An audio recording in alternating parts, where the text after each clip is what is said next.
โต๊ะหลัดเศร้าพี่น้องเอ้ยสบายดีเด้อจ้าสบายดีบัดสุขสุขสมองสมบูรณ์พี่น้องทักทายสบายดีกันตอนเศร้าวันจันทร์เด้อพี่น้องเด้ออยู่พี่เด้อตอนนี้แม่น6:13 นาที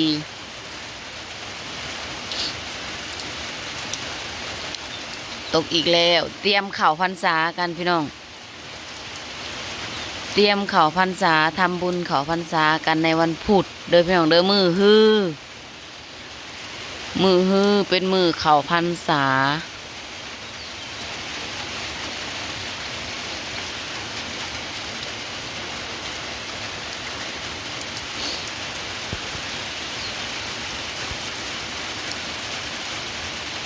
ฝันเมื่อคืนพี่น้องฝันว่าได้ขี่จรวดง่อยจรวดขึ้นไปหอดประมาณเพียงปลายไม้นี่แหละ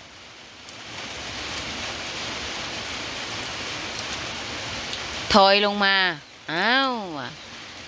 บ่ได้เลยขึ้นนั่นได้ก็บ่ได้ขึ้นนั่นได้ก็บ่ได้จรวดนะก็ขี่จรวดขึ้นติ้วว่าซั่น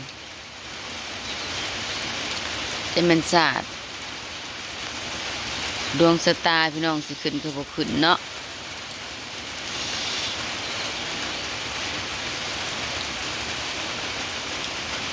พอแต่ซ้ำนี่พี่น้องเอ้ยปุ๊บขอจักไล่อีแม่ไปใส่อยู่โต๊ะผู้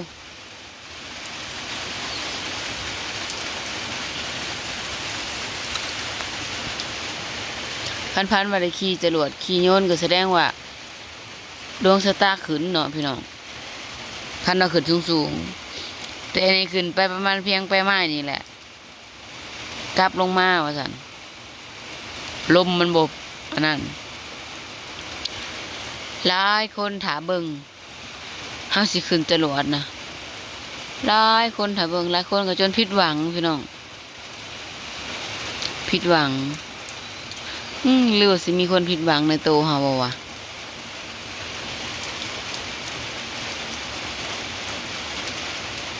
เรื่องเลยเด้มีคนถาเบิงก็มีแต่เรื่องอันเป็นพนักงานนี่แหละหลายคนถาเบิงพี่น้องน้องก็ถาเบิงสิผิดหวังเรื่องนี้บ่ว่าติโอ้พันหายก็กลายเป็นดีเนาะพี่น้องพันดีก็ดีขึ้นตื่มสาธุ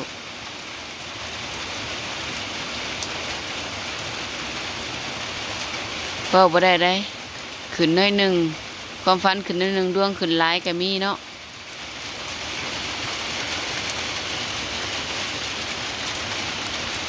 นอนหลายพันหลายพี่น้อง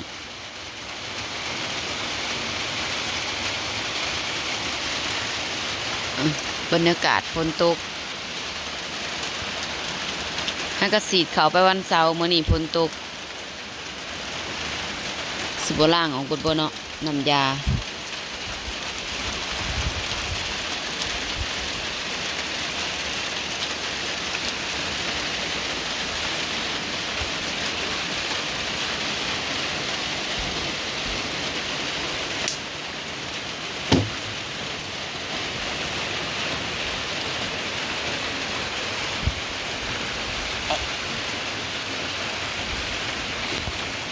งัวมันสิบ่ได้กินหญ้าแล้วมื้อนี้กินเฟืองฝนตกใส่ข้าวพรรษาพี่น้องแต่เก่าบางปีนะข้าวพรรษานี่เฮายังบ่ได้แล้วดำนาพี่น้องปีนี้แล้วก่อนข้าวพรรษาเป็นเดือนซ้ำว่าเป็นเดือน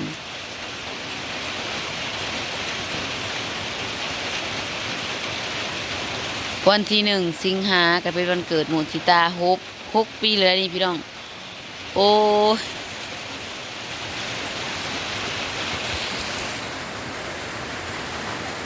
วันที่1 สิงหาก็6 ปีแล้วเรื่องใหญ่เป็นสาวขึ้นเลยพี่น้องเจนก็อีน้อยก็ตามหลังอีน้อยก็เดือน12นี่ก็3 ปีห่างกัน3 ปีโอ้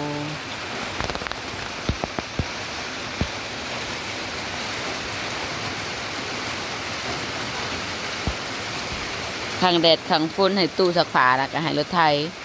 ยามแดดน่ะก็แดดส่องแห้งแห้ง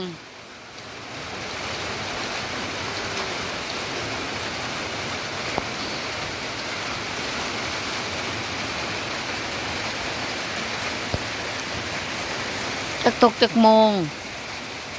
คือสิตกแห้งเติบดนเติบอยู่น้ำมันนี่จนหงปกติน้ำมันนี่บ่ได้มี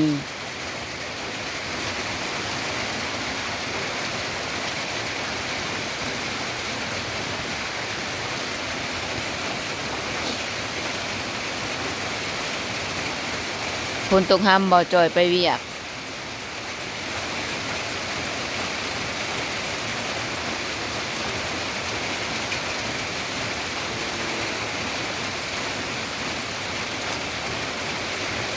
โอ้ยังคิดนำความพันอยู่พี่น้องบัดแล้วแหละอันขี่อันเครื่องบินบ่ได้นะก็มาขี่เรืออีกได้บัดนี้นะขี่เรือนะก็ยังตกอีกอยู่คั่วน้ำแต่น้ำหมูจักอยากได้ภายเมื่อนำไปนำเอาเขาบัดแล้วเรือออกมีแต่อีแม่ไปบัดนี้อ้าวหาหอบใหม่อีกหากตกกับบริเสียใจดอกอย่าคือว่าเฮือกับเฮือลำน้อยๆหนึ่งนะว่าสันถ้าขี่เฮือลำใหญ่ว่าสัน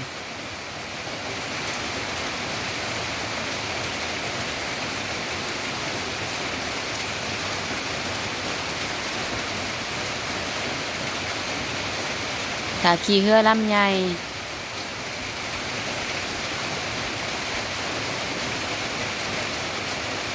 พันนะกับคนบักร้ายคนขึ้นจรวดนะกับ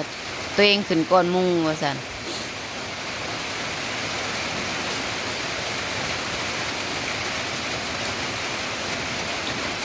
คนถาเบิ่งแซวอยู่ใครก็บ่เคยเห็นว่าสันเด้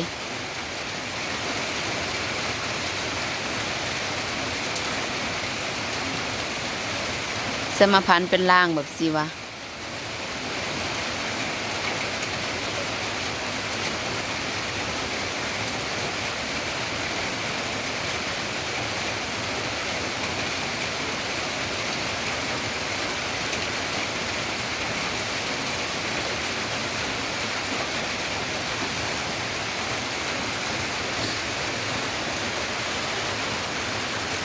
บ่ว่าตีสิตกคันรุดออกจากอันคันตกอีกหอบนี่แสดงว่าบ่ได้อันมันก็สิริยาซ้อนคือว่าแหละเขาคันตกคันอีกหอบนี่ยังบ่ได้เป็นอันเขาเป็นพนักงานน้ำหมู่นะภาวนาพี่น้องก็อย่าเป็นแนวนั้นเด้อ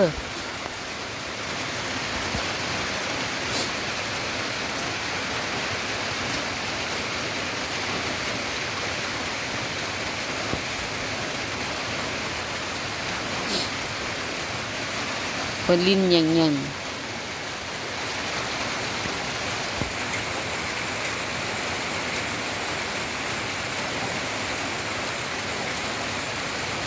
มื้อนี้สิไปหางิ้วมายัดอันพับเดียวนี่ให้มันแล้วหาเจาะงิ้วมาพับใส่พับเดียวนี่ให้มันแล้วเสื้อนี่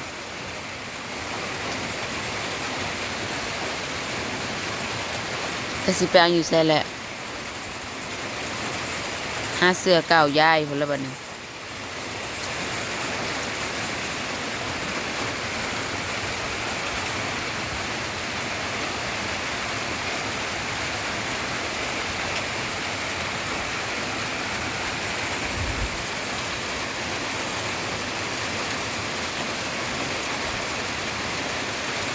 ก็แห้งเติบอยู่ได้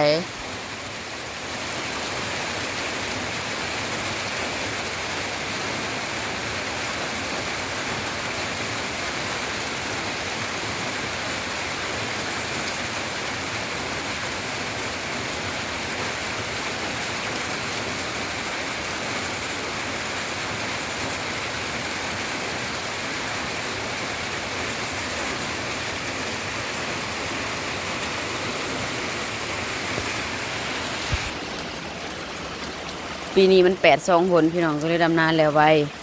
ปกติ8ออกมาแล้วเพ่งกะเขาพรรษาโลดอันนี้อันนี้เบิด81 82อย่าได้เขาพรรษา